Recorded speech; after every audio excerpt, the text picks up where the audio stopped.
நம்ம லைஃப்ல நம்ம நிறைய விஷயங்கள் புதுசா ஸ்டார்ட் பண்ணியிருப்போம். ஆனா கொஞ்சம் தடங்கள் வந்தா கூட அதை முழுசா கம்ப்ளீட் பண்ணாம பாதியிலே விட்டு வந்துரும். ஸோ இதுக்கு என்ன சொல்யூஷன் அப்படிங்கறத ஒரு சின்ன ஸ்டோரி வச்சு இன்னைக்கு நம்ம பார்க்க போறோம். ஸோ வெல்கம் டு கற்பனை வெல்கம் லைஃப் ஸ்டோரி எபிசோட் 4. இந்த கதையில ராம் அப்படிங்கிற ஒரு பையன் இருக்கான். அவன் ஏதாவது ஒரு புதுசா ட்ரை பண்ணுவான். பட் ஒரு சின்ன தடங்கள் வந்தா கூட உடனே அந்த ப்ராப்ளமை பார்த்து கோவப்பட்டு அதுக்கு சொல்யூஷனே கண்டுபிடிக்காம அதை பாதியிலே விட்டு வந்துடுவான். இந்த மாதிரி பல விஷயங்கள் நம்ம பண்ணிக்கிறான். ஆனால் அது எதுவுமே முழுசாக கம்ப்ளீட் பண்ண மாட்டான். நாளடைவில் தன்னால் எதுவுமே முடியாதோ அப்படிங்கிற ஒரு கோவம் அவன் மேலே இருந்துச்சு.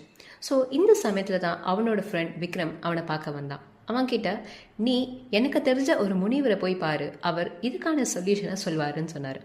ஆனால் அவரை பார்க்கறது ரொம்பவே கஷ்டம். ஏன்னா அவர் காட்டு பகுதியில் தான் இருக்காரு. அவரை பார்க்கணுன்னா நீ அந்த வழியாக மட்டும்தான் போக முடியும் அப்படின்னு சொன்னான். ராமு அடுத்த நாளே அவன் ஃப்ரெண்டு சொன்ன முனிவரை பார்க்க அந்த கஷ்டமான அந்த காட்டு பயணத்தை நோக்கி போனான்.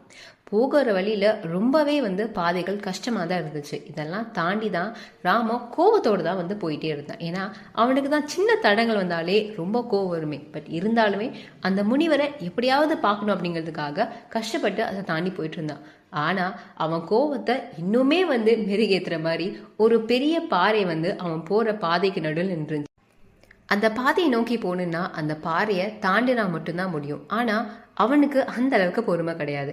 இப்படி கோவப்பட்டிருக்கும் போது அந்த வழியா வந்த ஒரு பெரியவர், என்ன தம்பி இங்க நின்று கோவப்பட்டிருக்கிற அப்படின்னு கேட்கிறாரு. உடனே ராமு தான் ஒரு முனிவரை பார்க்க வந்ததாகவும் இந்த வழியா போனா மட்டும்தான் அவரை பார்க்க முடியும், ஆனா இந்த பெரிய பாறை எனக்கு ஒரு பெரிய தலைவலியா இருக்குது அப்படின்னு சொல்லி கோவப்படுறான்.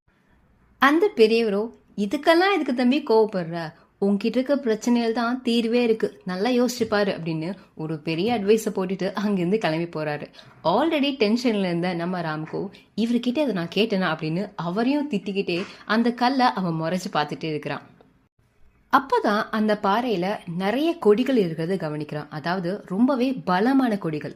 அந்த கொடிகளை பிடிச்சு கூட ஒருத்தரால முடிஞ்சா அந்த பாறையை தாண்டவும் அந்த கொடிகள் உதவும். ஸோ இதை வச்சு நம்ம ஏன் யூஸ் பண்ணக்கூடாதுன்னு அந்த கொடிகளை கொஞ்சம் கொஞ்சமா பிடிச்சு மேலே ஏற ட்ரை பண்றான்.